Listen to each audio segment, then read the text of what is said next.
So guys, आज का ये वीडियो बड़ा ही इन्फॉर्मेटिव होने वाला है क्योंकि आज की एडवांस इंग्लिश स्ट्रक्चर डे 164 की लेसन में यहाँ पे कुछ नए नए सेंटेंसेस देखने को मिलेगी।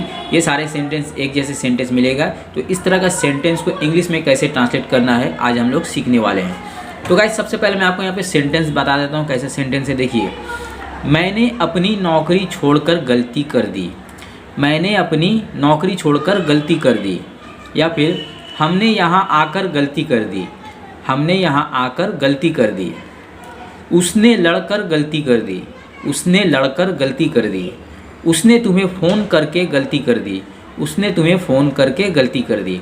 तो देखिए गाइस, यहाँ पे सारे सेंटेंस में आपको एक चीज़ कॉमन दिख रहा है, वो है गलती कर दी। गलती कर दी, ये सारे सेंटेंस में आपको कॉमन दिख रहा है। ठीक है, तो आज इस वीडियो में यही हम लोग सीखने वाले हैं। जब भी किसी सेंटेंस में आपको ये वर्ड का यूज़ करना हो, गलती कर दी, तो इंग्लिश में आपको कैसे बोलना है। ठीक है, तो मैं आपको ये वीडियो पे बताने वाला हूँ कि इस तरह का सेंटेंस को इंग्लिश में कैसे ट्रांसलेट करना है। मैं आपको एक एडवांस स्ट्रक्चर बताने वाला हूँ, उसके जरिए इस तरह के सेंटेंस में बड़ी आसानी से ट्रांसलेट कर पाओगे। तो चलिए सबसे पहले देख लेते हैं सेंटेंस का स्ट्रक्चर क्या होगा। मैं यहाँ पे लिख कर दिखा रहा हूँ, आपको देख लेना बड़ा ध्यान से। देखिए, सबसे पहले आपको सब्जेक्ट का यूज़ करना है। ठीक है, सेंटेंस में सबसे पहले सब्जेक्ट का यूज़ होगा। उसके बाद स्क्रीड, SCREWED, स्क्रीड। ठीक है, उसके बाद अप। ठीक है, और उसके बाद आपको टू का यूज़ करना है, और जो वर्ब रहेगा उसकी फर्स्ट फॉर्म आपको यूज़ करना है। ठीक है, सबसे पहले सब्जेक्ट का यूज़ करना है, उसके बाद स्क्रीड अप, उसके बाद टू का, उसके बाद वर्ब की फर्स्ट फॉर्म का यूज़ करना है। ओके, अब चलिए ये जो स्ट्रक्चर मैंने बताए हैं इसके ज़रिए हम लोग सेंटेंस बनाना सीख लेते हैं। तो हमारा पहला सेंटेंस है, मैंने अपनी नौकरी छोड़कर गलती कर दी। कैसे इसे बनाएंगे इंग्लिश में? सबसे पहले लिखना है सब्जेक्ट। यहाँ पे सब्जेक्ट क्या है? मैंने, मतलब आई। उसके बाद स्क्रीड, SCREWED, स्क्रीड अप। उसके बाद टू का यूज़ करना है। अब वर्ब देना, तो वर्ब यहाँ पे क्या है? छोड़कर। तो छोड़ने का इंग्लिश क्या होता है? लीव। तो वर्ब की फर्स्ट फॉर्म यहाँ पे लीव होगी, लीव। उसके बाद क्या छोड़ दी? नौकरी, माय जॉब। देखिए सेंटेंस बन गया, मैंने अपनी नौकरी छोड़कर गलती कर दी। I screwed up to leave my job. Okay, चलिए इसे और से समझने के लिए कुछ और एग्जाम्पल देखते हैं। हमने यहाँ आकर गलती कर दी। अब इसे कैसे बनाएंगे? देखिए, हमने मतलब वी का यूज़ होगा सब्जेक्ट के हिसाब से, वी। उसके बाद स्क्रीड, CREWED, स्क्रीड अप। उसके बाद टू का यूज़ होगा। अब यहाँ पे वर्ब क्या है? आकर, मतलब आने का इंग्लिश क्या होता है? कम।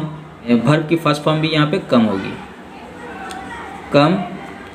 यहाँ आकर, हेयर। हेयर मतलब यहाँ।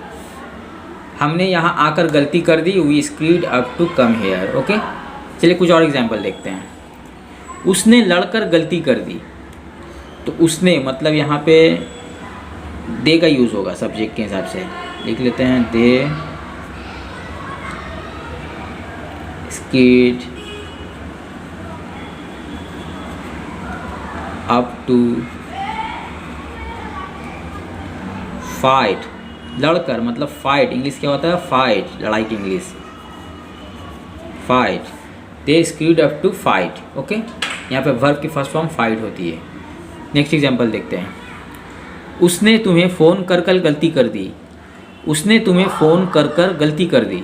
तो यहाँ पे भी सब्जेक्ट आएगा ही, उसने मतलब ही।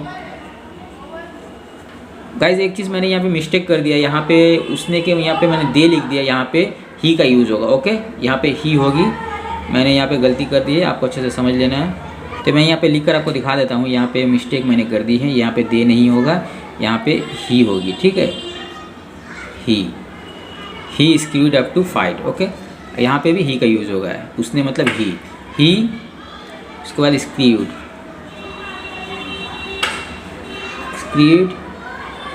अप टू, फ़ोन कर कर मतलब कॉल। तुम्हें, किसे कॉल किया? तुम्हें। तो यहाँ पे यू का यूज़ होगा। उसने तुम्हें फ़ोन कर कर गलती कर दी, he screwed up to call you. Okay, तो आई थिंक गाइस आपको समझ में आ गया होगा कि इस तरह का सेंटेंस को इंग्लिश में कैसे ट्रांसलेट करना है। ठीक है, तो गाइस मिलते हैं किसी और नए से एडवांस इंग्लिश स्ट्रक्चर के साथ, तब तक के लिए अलविदा।